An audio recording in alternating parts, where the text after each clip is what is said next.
Les 20 millions de masques achetés par la Chambre de commerce et d'industrie du Mali, CSIM, ont soulevé un tollé quant à la violation de certaines règles de la commande publique évoquées dans le rapport 2021 du vérificateur général. Pourtant des non-dits existent sur les réserves du Végal. Dans l'affaire dite fonds Covid-19, le vérificateur général a relevé des failles contre plusieurs attributaires de fonds publics alloués par l'État dans le cadre du vaste plan de riposte économique et sociale au Covid-19. Le programme présidentiel Un Malien, un masque, est un autre pan de ce plan de riposte contre la pandémie du coronavirus pour lequel la gestion du président de la Chambre de commerce et d'industrie du Mali, CSIM, est mise en cause par le Végal.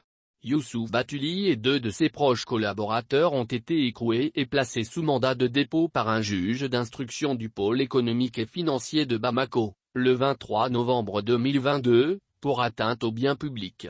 Le rapport 2021 du vérificateur général n'a pas tenu compte de la lettre du Premier ministre Dr. Boubou Cissé, ministre de l'économie et des finances, envoyée à son homologue Madame le ministre délégué auprès du ministre de l'économie et des finances chargé du budget. Dans cette correspondance en date du 16 avril 2020, le Premier ministre d'alors énumère en 12 points, les mesures économiques et sociales prises urgemment contre la menace de la progression de la maladie à coronavirus dans notre pays. Il s'agit bien sûr des mesures économiques et sociales. Celles-ci vont de l'apurement de la dette intérieure due au 31 décembre 2019, au paiement des mandats au titre de l'exercice 2020, à hauteur de 100 milliards de FCFA, à la suspension des pénalités de retard dans l'exécution des marchés publics, la mise en place d'un fonds de 100 milliards de FCFA pour le soutien aux personnes affectées par la crise liée à la Covid-19, la dotation du fonds de garantie du secteur privé d'argent frais, 20 milliards de FCFA, la remise d'impôts au secteur et entreprises affectées par la Covid-19. En dernier point de ce plan de riposte figure l'exonération des droits et taxes des produits sanitaires et pharmaceutiques entrant dans le cadre de la lutte contre la Covid-19. N'importe quel décideur aurait agi comme le chef du gouvernement Dr. Boubou Cissé.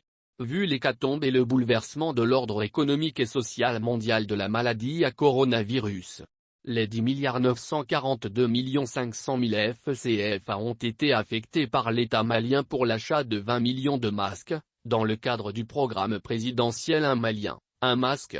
Selon le tableau de répartition établi par le ministère de l'Industrie et du Commerce, les 20 millions de masques lavables importés et locaux, des masques chirurgicaux ont été réceptionnés et distribués entre plusieurs structures étatiques, privées communales, militaires, entre autres. Il s'agit de la présidence de la République et du gouvernement, des ministères, gouvernorats de région, institutions de la République, du service de santé de l'armée, du Conseil national des jeunes. Plus de 3 millions de masques ont été affectés aux électeurs et agents électoraux au deuxième tour des législatives du 19 mars 2020. Selon le même tableau de répartition des masques de protection du programme présidentiel Un Malien, un masque, le coût total des 20 millions de masques commandés en Chine via Abidjan en Côte d'Ivoire, s'élève à 10 050 000 FCFA.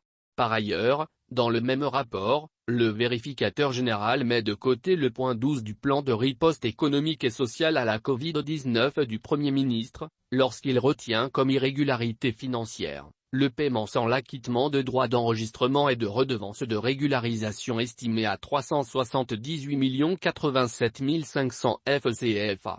Quand bien même il est écrit dans le dit plan de riposte, exonérer de droits et taxes les produits sanitaires et pharmaceutiques entrant dans le cadre de la lutte contre la Covid-19. Ce qui signifie que l'importateur, quel qu'il soit, est exempté du paiement des 3,5% du droit d'enregistrement prévu par le Code des impôts, ce qui équivaut aux 378 087 500 FCFA dans le cas de la CSIM. En clair, nonobstant cette exonération dont ont bénéficié à l'époque tous les importateurs de matériel sanitaire anti-Covid y compris les pharmacies et sociétés d'importation de produits pharmaceutiques, la charge est retenue contre le président de la CSIM. Idem pour d'autres failles trouvées par le Végal comme l'exécution de marchés d'acquisition des masques en l'absence de contrat.